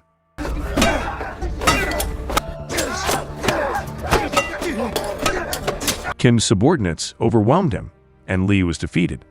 Kim then entered the house, seeking to find Mr. Choi. Kim promised to spare Lee's wife's life. He claimed to always keep his promises, and Lee had no choice. He wouldn't allow his wife and unborn child to die. Meanwhile, in the morning at Mr. Choi's house, they were having breakfast together, but Woo-jin was still fast asleep. Afterward, Gun-woo and Yeonju were assigned to accompany Gun-woo's mother to the orphanage. Mr. Choi also invited Gun-woo's mother to work at the orphanage because her cooking was delicious. His mother accepted the offer. Gun-woo and his mother packed their things and then took her to Mr. Choi's orphanage. Meanwhile, Wong, who worked at a Japanese restaurant, was unaware of his friend's death. He was startled by Kim's presence there. Kim admitted to knowing about the Japanese restaurant because Lee had informed him. Wong felt that Kim was threatening his wife, and Kim casually revealed that he had killed Lee and his wife. Enraged, Wong grabbed his knife, and a close-range fight ensued. However, Kim concealed a knife in his shoe. Sneakiness was one of Kim's advantages. Moreover, Kim was wearing an anti-stab vest, making it difficult for Wong to injure him. Wong then grabbed his longer knife and wounded Kim, hoping that Kim would die. But Kim fought back, displaying his enduring strength. Eventually, Kim swiftly killed Wong. While the other henchmen arrived at Mr. Choi's location, they broke in and prepared for a fight. Gun-woo and Yeonju went to the orphanage. Woo-jin, who had just woken up and was eating alone, realized that someone else had arrived. He informed Mr. Choi, who also panicked, but they didn't have much time. Mr. Choi grabbed his pistol, and the henchman tried to confront Woo-jin alone. He used his fighting skills, but now it was impossible for him to win against dozens of opponents. Mr. Choi also took his pistol. When Woo-jin was deceived, they targeted Mr. Choi, who immediately opened fire. Woo-jin was tortured, with no chance of fighting back. Knives pierced his body, and Mr. Choi also failed to resist the strongest henchman of Kim. Mr. Choi was thrown down and brutally beaten until his bones were broken. Kim arrived when all obstacles were eliminated. He approached Mr. Choi, who was still semi-conscious. Kim admitted that he owed a debt of gratitude to Mr. Choi. Kim then looked at Mr. Choi's other assets and slowly stabbed him, while his henchmen watched. Mr. Choi met his demise, and Kim now took over his assets with a smile. Gun-woo and Yeonju returned home to find it in chaos. There was a raging fire, as if someone intentionally set the place ablaze. Gun-woo managed to find Woo-jin, who was severely injured. Gun-woo was in a state of panic, but Woo-jin was still breathing. Meanwhile, Yeonju discovered Mr. Choi, who was now unconscious. Yeonju was devastated and pleaded for Mr. Choi to wake up. She called out to Gun-woo as well, and he urged Yeonju to leave immediately, or they would also perish. In short, Woo-jin underwent surgery, but the hospital didn't have enough blood supply. Gun-woo, who happened to have the same blood type as Woo-jin, volunteered to be a blood donor. Gun-woo promised to save Woo-jin as well. Gun-woo requested the nurse to take another blood bag as Woo-jin would need a significant amount of blood. The nurse refused, citing the risk for Gun-woo, but Gun-woo pleaded earnestly as he wanted to save Woo-jin. Gun-woo assured that he wouldn't die, even if he donated a large amount of blood. In episode 7, Yeonju waits outside, feeling sad and reminiscing about Mr. Choi, which further saddens her. Meanwhile, Gun-woo has already donated his blood and is searching for Yeonju, but he cannot find her. Yeonju is also not answering her phone. Yeonju leaves. Then the doctor approaches Gun-woo and informs him that Woo-jin's surgery went well. Gun-woo is deeply moved. Woo-jin is at least safe. He expresses his gratitude to the doctor. Time passes. In the year 2021, Gun-woo and Woo-jin wake up in the morning and prepare for their morning run. They live in a place far from the city center. In the afternoon, they continue with their workouts, lifting weights and sculpting their bodies. Their determination is observed by Mr. Choi's assistant, Mr. Oh, but he does not respond. After the workout is finished, Mr. Oh calls Gun-woo and Woo-jin. The three of them have a conversation, and Mr. Oh repeatedly advises Gun-woo and Woo-jin not to return to Seoul because he fears they will die. But Gun-woo is confident in his ability to fight against Kim. Mr. Oh is clearly pessimistic, stating that since Lee and Wong have already died, it is impossible for Gun-woo and Woo-jin to win. However, Gun-woo remains steadfast. Many people have lost their families and valuable belongings because of Kim. If the strength of those who have been harmed by Kim gathers together, they will surely be able to win. Moreover, when it comes to fighting, Woo-jin will have fully recovered, and their punching power will have also increased. However, Mr. Oh still does not give permission. On another day, Mr. Oh visits Mr. Choi's grave and receives a letter from Yeonju. In the letter, she explains that she is moving to Rome because they had made a promise to visit Rome together before Mr. Choi passed away. To alleviate her guilt and fulfill their promise, Yeonju decides to go to Rome alone. Being in South Korea makes it difficult for her to stop crying and thinking about Mr. Choi. Yeonju believes that she will feel better if she goes far away. Meanwhile, as Gun-woo and Woo-jin continue their training, Mr. Oh calls them and shows them Mr. Choi's last emergency fund. Mr. Oh finally allows Gun-woo and Woo-jin to leave, and he will take care of everything. Gun-woo and Woo-jin are extremely grateful and promise that they will win. They then take a bus to Seoul and eventually arrive at a location according to Mr. Oh's instructions. It turns out to be Mr. Oh's granddaughter's place. The granddaughter allows Gun-woo and Woo-jin to stay temporarily as long as they don't disturb their personal belongings. The granddaughter also provides them with a rental car, as instructed by Mr. Oh before leaving. Now, Gun-woo and Woo-jin are thinking about their next plan. They have a list of several names they need to find, but they decide to try to contact Hong first. After that, Gun-woo and Woo-jin go to meet their friend who is a loan shark. They want to persuade this person to cooperate in bringing down Kim. However, the loan shark is afraid. Although Kim has taken a lot of his money, money can be earned again, unlike his life, which is too risky to lose. His life is more valuable than money. Afterwards, Gun-woo and Woo-jin meet their senior Marine friend, who is also involved in loan sharking. However, the place is in a mess, and the senior arrives battered and bruised. He explains that some gangsters took all his assets. Earlier, the senior was approached by Kim's subordinates, who offered him a promissory note worth 10 billion won. The senior only needed to collect the money and would receive a 5% commission. The tempting reward made the senior agree and sign the contract. But he was deceived because there was fine print in the contract that was difficult to read, preventing him from recovering the promissory note and forcing him to pay 5 billion won as per the contract. Gun-woo and Woo-jin are convinced that it is the work of Smile Capital, owned by Kim, who used to work for Mr. Choi. They'd also mention that Mr. Choi was killed by Kim. At first, the senior thinks that Gun-woo and Woo-jin are joking, but eventually, he realizes that they are telling the truth. The senior bursts into tears, unable to accept that someone as kind as Mr. Choi had to die. In another scene, Yang and his gang return from work. Gun-woo and Woo-jin approach them and immediately start attacking them. It has been a long time since they last met, and Yang, who doesn't want to be beaten, offers to tell them everything. Yang reveals that they are now targeting disabled people because the homeless already know who they are. Yang heard this from Jun-min, who is still alive despite being injured by Lee. Yang actually despises Jun-min and even Smile Capital. He joined them only for the money. The latest news is that Kim is still in conflict with Hong.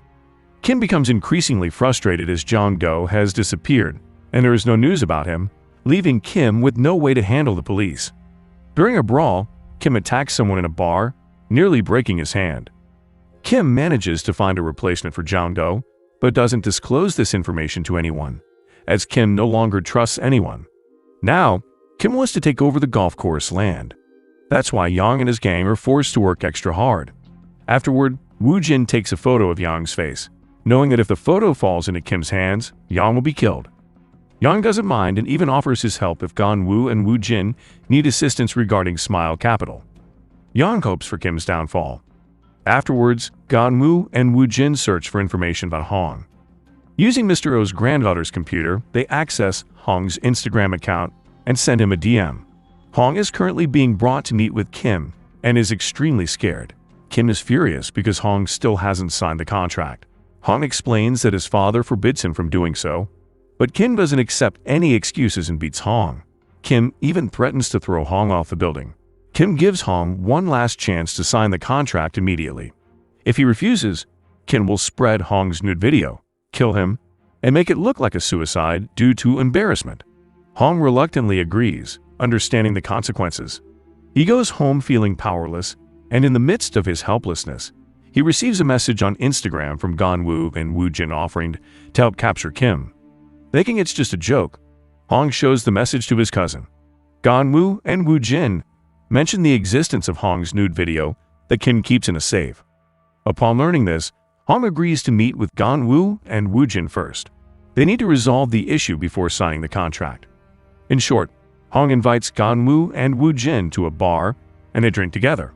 Hong and his cousin want them to be open with each other. Woo-jin has stopped drinking since he was stabbed by Kim's henchmen. Hong, who finds it hard to believe, asks Woo-jin to show his injury. They eventually persuade Gun-woo, who is not a drinker, to join them so that Hong can trust them and they can be honest with each other. Several bottles are emptied and Hong and his cousin get drunk, while Gun-woo remains sober and listens to Hong and his cousin venting their frustrations about Kim. Hong realizes he is helpless against Kim. In the end, they agree to work together. The day turns, and Hong wakes up confused, realizing that Gun-woo and Woo-jin are at his house. It turns out that last night, he invited them to continue drinking at his place. Gun-woo and Woo-jin have prepared breakfast, and based on Hong's previous statements, they plan to hack into Kim's phone to delete the contents of the safe. Later that night, they meet again and discuss their plan with the Cyber Division police team. The presence of everyone there is kept secret, and even the two police officers are unaware of the contents of Kim's memory. They discuss ways to hack into Kim's phone using Wi-Fi networks, but it will be difficult if Kim is not connected to that network. They'd also consider using a barcode to enter the building, making it appear as if the barcode is required for entry due to the pandemic. However, Hong is unsure and afraid that the plan may not work. Regardless of the method, the memory inside Kim's safe must be eliminated. Hong's cousin speaks privately with him, assuring him that everything will be fine. He asks Hong to trust him, and Hong agrees. They then design the meeting room and set up various supporting equipment. On the following day, the day when Kim asks Hong to sign the contract, Kim arrives with his lawyer, and initially, everything goes according to plan. Kim's phone enters their system. However, the police do not find the desired safe application. Gun-woo and Woo-jin are certain that Jong-do did not lie at that time, as it would be impossible for him to provide false information in that situation. Kim then enters the room and tries to greet Hong in a friendly manner. Hong, who is a little afraid, greets him back and checks the CCTV footage. It turns out that the phone Kim used to scan the barcode is different from the one he is holding in the room. So now the phone needs to be connected to their Wi-Fi network to be checked. Hong, feeling uneasy, steps out and meets with his cousin. Hong is in a state of panic as time is running out. Woo-jin wants to talk without the presence of other police officers. They discuss further. At that moment, Jong-do recorded something using his phone, and Woo-jin suspects that Kim might also have a video of Hong on his phone, based on the information they received from Jong-do. Woo-jin suggests that before signing the contract, Hong asks Kim to delete the video from his phone. They need to mention Jong-do's name so that Kim will hand over his phone and Hong can connect it to the Wi-Fi. Hong is still hesitant and extremely afraid to confront Kim. His cousin continues to reassure him, offering assistance in resolving the chaos. He urges Hong to be courageous just this once. Hong then returns to the room and attempts to face Kim with bravery. He asks the lawyers to leave first, as there are CCTV cameras in the room, preventing Kim from assaulting him. Kim is momentarily puzzled by Hong's audacity, but Hong immediately requests the deletion of the video before signing the contract. Kim claims that the video is at his house and promises to delete it after the contract is completed. However, Hong knows that the video was sent by Jong-do from a different phone. Hong insists on having the video deleted in front of his eyes. Kim agrees to delete the video, but Hong insists on deleting it himself. If Kim refuses, the contract will be canceled. If anything happens to Hong, his family will not stay silent, and Kim will be immediately investigated.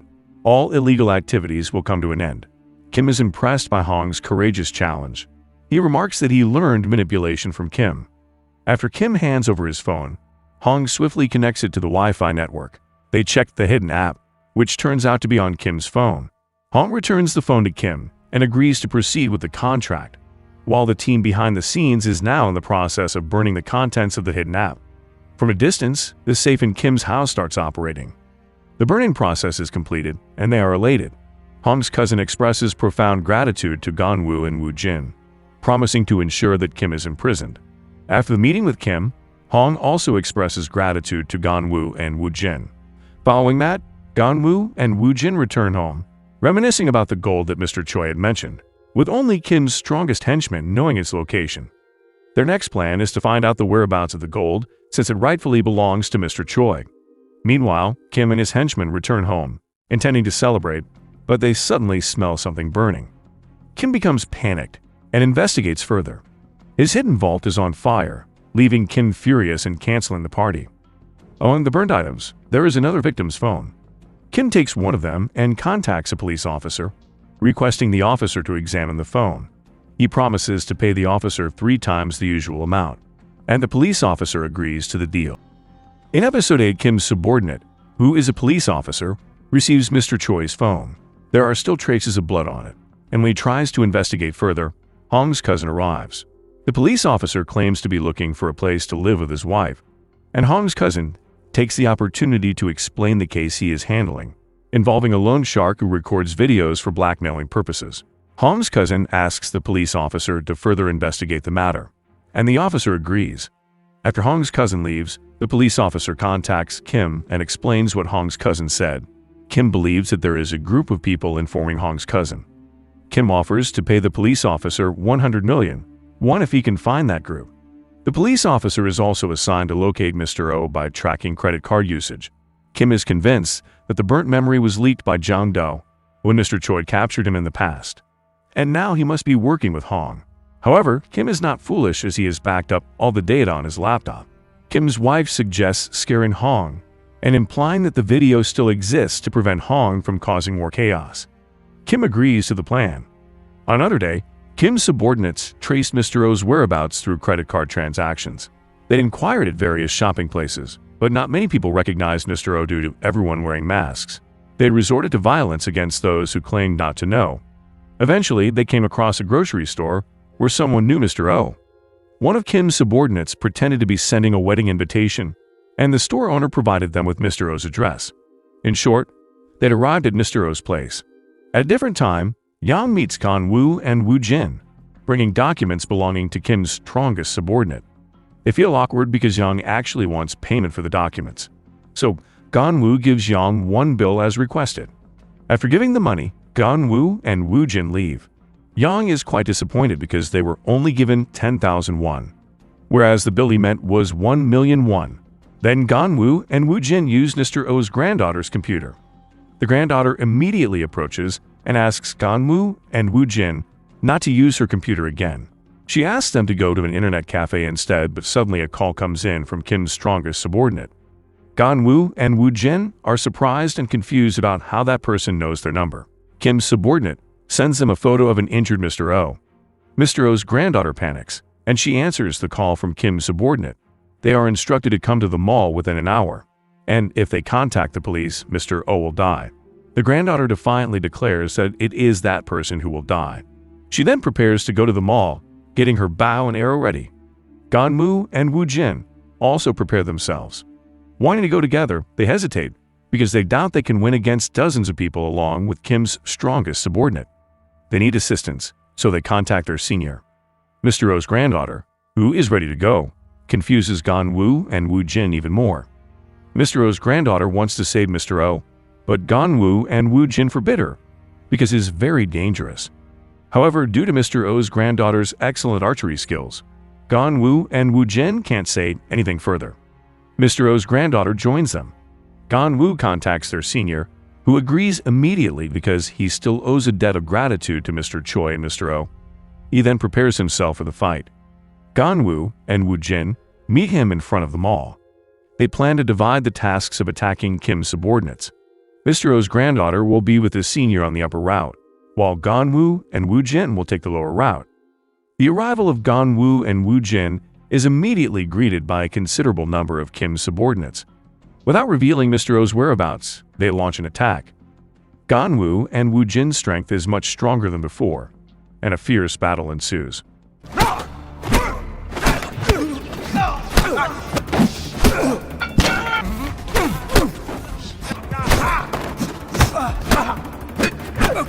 Mr. O's granddaughter also helps by shooting arrows from above, making the fight easier for Gun-woo and Woo-jin.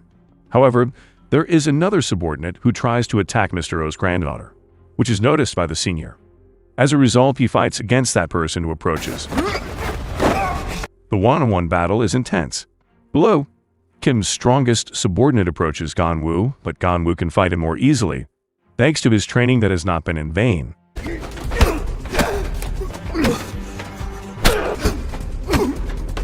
Meanwhile, Woo-jin watches his senior engage in a fierce battle.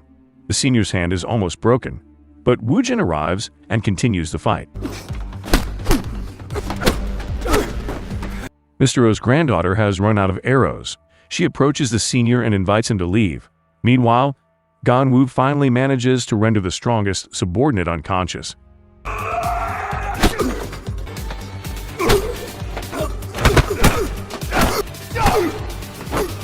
Woo-jin also emerges victorious from his fight.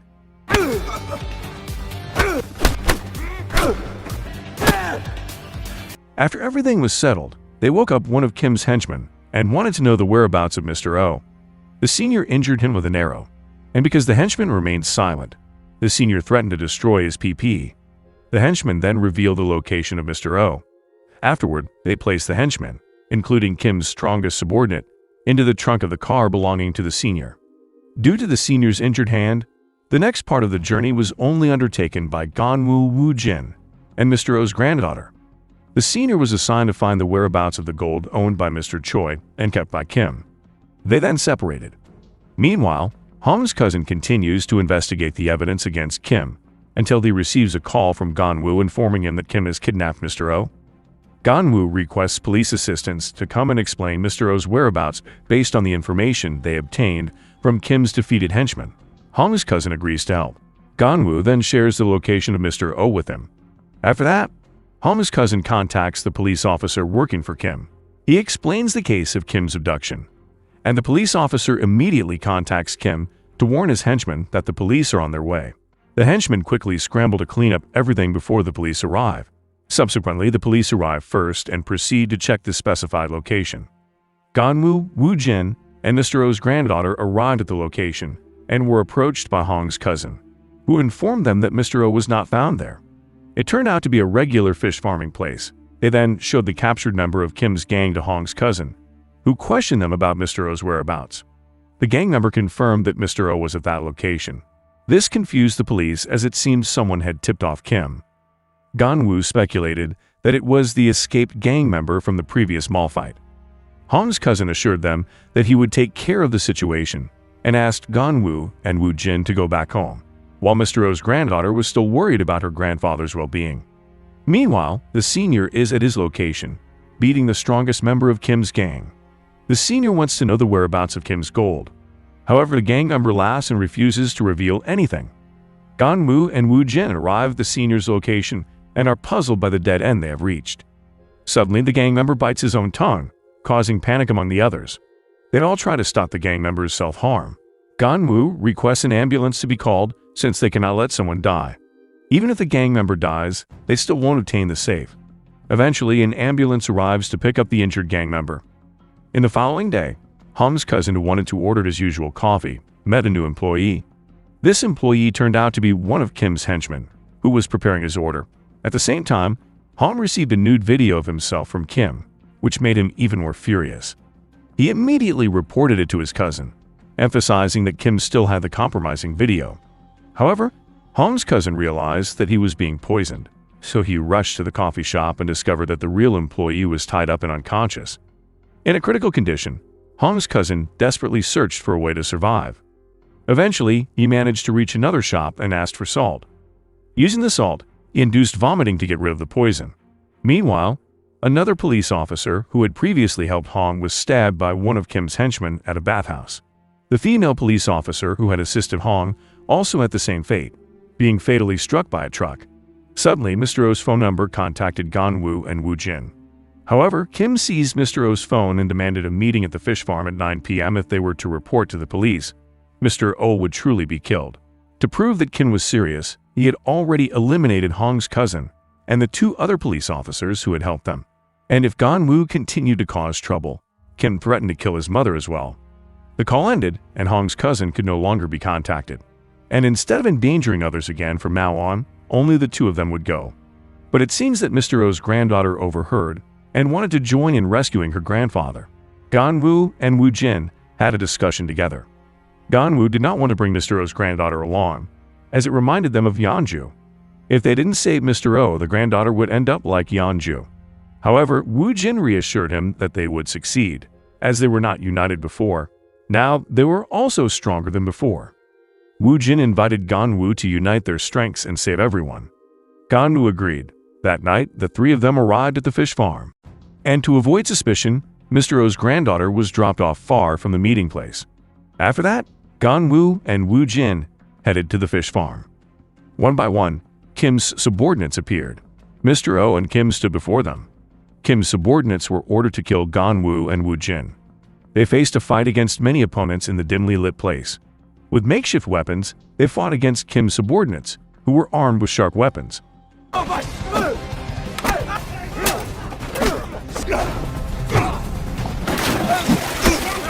Kim grew frustrated as his subordinates struggled against Gun-woo and Woo-jin. Kim decided to intervene and demanded they stop. He threatened to kill Mr. Oh if Gun-woo and Woo-jin fought back. His subordinates were ordered to kill Gun-woo and Woo-jin without any resistance. However, Mr. Oh's granddaughter shot an arrow at Kim, hitting him accurately. The battle resumed once again. Kim was taken away, and after defeating Kim's subordinates, Gun-woo attempted to pursue Kim, but he had already escaped in a car. Luckily, they had managed to save Mr. Oh. The police arrived, and the criminals and Kim's subordinates were captured one by one. The orchestrator of the police murder, Kim's wife, and the police who worked for Kim were also arrested. The mobile phones of all the victims were found in Kim's residence, providing evidence of his crimes. Hong's cousin, who was still being treated in the hospital, explained all of Kim's wrongdoings. All the phones stored at Kim's house belonged to the missing or deceased victims. Kim would not be able to escape. He became a high-level fugitive. However, Hong remained worried, afraid that Kim might still manage to flee abroad. Hong was restless because Kim still had a video of him. Hong needed to witness with his own eyes that Kim would be punished in prison. His cousin understood, but their current situation was not the same as before. Hong's cousin will take care of resolving the issue quickly once he recovers. Gun-woo and Woo-jin propose to assist. Gun-woo requests to find Jang-do's whereabouts because Jang-do may be hiding to avoid Kim. Gun-woo is confident that Jang-do knows where Kim will flee. They all agree. The next day, they receive information about Jang-do. For the past 6 months, Jang-do hasn't used his registered phone number intentionally to avoid tracking. They only have information from the bank account that recently withdrew money. Gun-woo asks for Jang-do's bank account number to be provided. Afterward, they visit Yang, who explains that to contact Jang-do, they can transfer money to that account and add a phone number note. Yang is confident that Jang-do will contact them. They only need to send 1 bill, and Yang explains that in the business world, 1 bill means 1 million won. But in the current situation, they can at least send 10 million won to Jang-do. On the other hand, Kim is receiving medical treatment for his injuries. The doctor advised him not to drink alcohol in order to heal quickly. However, Kim is frustrated and asks the doctor to remain silent and focus on his job. Gun-woo and Woo-jin continue their training when they suddenly receive a call from an unknown number. The caller is Jang-do, who appears to know that Gun-woo and Woo-jin were associated with Mr. Choi in the past. Jang-do is confused as to why Gun-woo and Woo-jin sent him money. Gun-woo explains that Kim has escaped, as the police have searched Kim's place and found evidence of various crimes, including murder. Gun-woo believes that Jang-do might know where Kim will flee to. Gun-woo asks for Jang-do's help, but Jang-do demands a payment of 1 billion won. He is still upset with Mr. Choi for betraying his trust in the past. However, considering the current situation, if Gun-woo and Woo-jin want Jang-do's assistance, they must send the money as soon as possible, as Kim will escape in 4 days using a method Jang-do taught him. The call ended. Gun-woo and Woo-jin are puzzled because they don't have that much money. The remaining amount they have is only around 300 million won. They decide to seek help from Hong. They meet with Hong and explain their situation. Gun-woo and Woo-jin assure Hong that Jang-do can be trusted now. However, Hong has doubts that Jang-do might escape after receiving the money, especially since Jang-do was the person who recorded it in the past. Gun-woo and Woo-jin fall into silence for a while. Eventually, Gun-woo makes a promise that if Jang-do flees, they will chase him until the end. Hong, feeling somewhat confused, finally agrees. The 1 billion won is transferred to Jang-do. Later, Kim's henchmen arrive at the harbor, and the officials only inspect the exterior of the goods they are carrying. The truck is then loaded into a container. That night, Jang-do meets with the officials at the harbor. Afterward, he contacts Gun-woo and Woo-jin to inform them about the cargo ship's departure at 1 a.m., heading to Vietnam. Jang-do assures them that Kim will be going there, carrying all his assets, and will become a financial supporter for political purposes in Vietnam. All of Kim's assets are inside the truck in one of the containers. Jang-do suggests that they should join the ship as well. Jang-do will provide Gun-woo and Woo-jin with a contact to negotiate with the ship's authorities, and they need to have cash ready. Afterward, Gun-woo and Woo-jin bid farewell to Mr. Oh and his granddaughter. Mr. Oh's granddaughter expresses her gratitude, and they become closer. They promise to stay in touch after all of this is over. Gun-woo and Woo-jin then inform Hong, who is also preparing for the remaining tasks. Hong pleads for Gun-woo and Woo-jin's safety. That night, they arrive at the harbor and meet with the ship's representatives delivering the cash. Gun-woo and Woo-jin are allowed aboard. Before that, they prepare special equipment. Once on board, the ship starts its departure. Gun-woo and Woo-jin begin their search. They split up, and eventually Gun-woo finds Kim, who immediately flees. Gun-woo gives chase, while Woo-jin encounters another one of Kim's henchmen and quickly subdues him. Kim stabs Gun-woo with a knife, but Gun-woo manages to evade the attack. However, Kim escapes once again. Kim's strongest henchman arrives and brutally attacks Woo-jin, not giving him a chance to fight back. Woo-jin is overpowered and brought down. Kim also conceals a knife in his shoe and invites Gun-woo to climb onto a container, launching a direct assault. Gun-woo prepares himself and decides to fight Kim barehanded.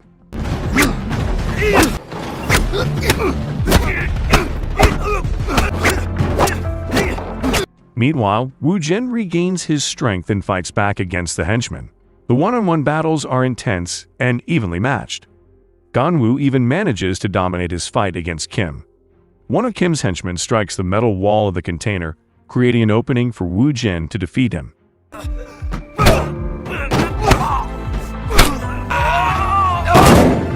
Kim attempts to escape but is unsuccessful. Woo-jin also emerges victorious against Kim's henchmen. Gun-woo ruthlessly finishes off Kim, leaving him helpless. He warns Kim that if he ever resurfaces, Gun-woo will kill him. Gun-woo and Woo-jin emerge victorious. They take a moment to calm themselves, but Gun-woo still feels unsettled, as if he has become a tracking dog. However, Woo-jin reassures him and encourages him to return to being a boxer. They then discover a truck containing all of Mr. Choi's belongings that Kim had been keeping. They have succeeded. Hong on his ship is also about to arrive. Gun-woo and Woo-jin also retrieve Kim's mobile phones. Afterwards, Hong informs his cousin that everything went according to plan. His cousin has also contacted Interpol in Vietnam. It's all over for Kim. Hong expresses his gratitude to Gun-woo and Woo-jin as well. The 168 bars of gold, weighing 7 kilograms each, belonging to Mr. Choi, will be used by Gun-woo and Woo-jin and as per Mr. Choi's wishes, to help those in need. Although Gun-woo and Woo-jin admit their desire for the wealth, they realize that the gold is not rightfully theirs. They have only been repaying Mr. Choi's kindness and honoring their promise. Hong expresses his interest in collaborating as well. He will assist in building a hospital and provide additional funds from his company. Apart from helping the community, it will also benefit Hong's business. Hong promises to take care of it as soon as the hotel matter is resolved. He also plans to include Mr. Choi's name in the hospital. After that, Hong gives Gun-woo and Woo-jin 2 gold bars each. He will cover the remaining costs for the construction of the hospital. The gold serves as a bonus for Gun-woo and Woo-jin's excellent work. Hong is confident that Mr. Choi would have done the same. Gun-woo and Woo-jin are incredibly grateful. Following that, Gun-woo and Woo-jin visit Gun-woo's mother, who works at the orphanage owned by Mr. Choi. His mother is overjoyed and Gun-woo invites her to come home with them, and the series Bloodhounds comes to an end. Thank you for watching until the end. What do you think of the thrilling journey of Gun-woo and Woo-jin? Please drop your thoughts in the comments section below. Feel free to like, share, subscribe, and turn on the notification bell to stay updated with the latest videos from our channel. And if you have any suggestions, critiques, or recommendations for films and series you would like us to recap, feel free to write them in the comments section as well. And that's about it. See you in the next video.